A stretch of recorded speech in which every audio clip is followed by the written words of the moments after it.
Уникальная книга «Дерикой. Память о прошлых поколениях» – многолетний труд Беляла Сулейманова. Он долго вынашивал идею восстановить историю своих предков, живших на территории Большой Ялты. Исследование вылилось в написание книги. Главной вдохновительницей стала уроженка Дерикоя и бабушка Белялбея Веляде Дремджи Сулейманова. Я частично дерикойский, меня Рахметли Бойканам Веляде, она из Дерикоя. Вот. И в детстве очень большое количество времени я проводил с ней.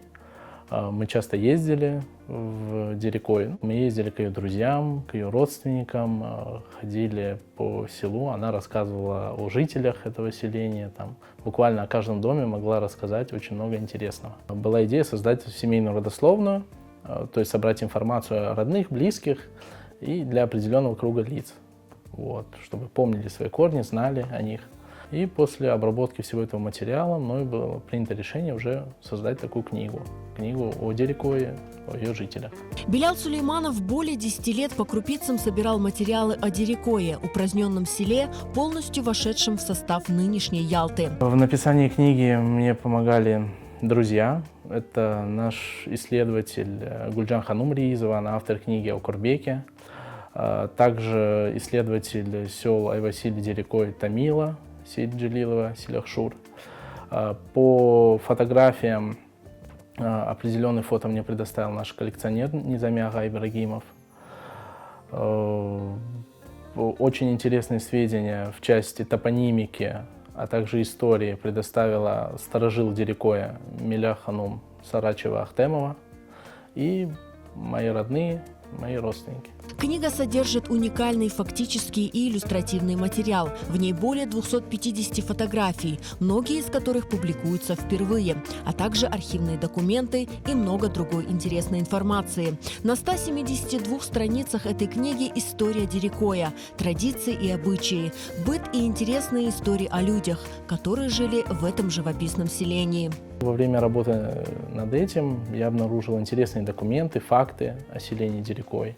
Вот, собрал архивный материал, информацию из информационного центра МВД Узбекистана, также сведения о фронтовиках, призванных из деревни Дерикой. Вот, в этом помогал мне сайт «Мемориал», то есть это поиск сведений о участниках Великой Отечественной войны. Вот. Также были найдены интересные путевые заметки, это записки путешественников, сведения о истории, культуре, быте, традициях жителей Дерикоя. Особенности, наверное, это интересный список жителей. Это список жителей селения на 1928 год. То есть в нем представлены более 1200 имен, они все скомпонованы в семьи. Это список подлинный, потому что мною были проверены многие имена из этого списка, и действительно его подлинность мы можем подтвердить на 100%. Белял Сулейманов уверен, эта книга будет интересна каждому, кто интересуется историей своего народа и, конечно же, потомкам жителей Дерикоя. А автор-составитель уже думает над следующей книгой. Как иногда шутят, что я настоящий крымский татарин, да, потому что у меня Анам Тарафандан – это Таты бахчисарайские и Ногаляр Кизлевский. И Баба Тарафундан – это Ахмечет, Рамитли Харбабам, Симферополь, Сарабус. И Бойканам – это Дерикой. Интерес проявляется, так как и родственники говорят, что давай писать и о других селах. Ценность этой книги в том, что она позволит будущему поколению сохранить память о Дерикое. Также поможет всем тем, кто интересуется селением, истории этого села, а также кто является выходцами из этого села, найти интересную информацию о своих близких, родных.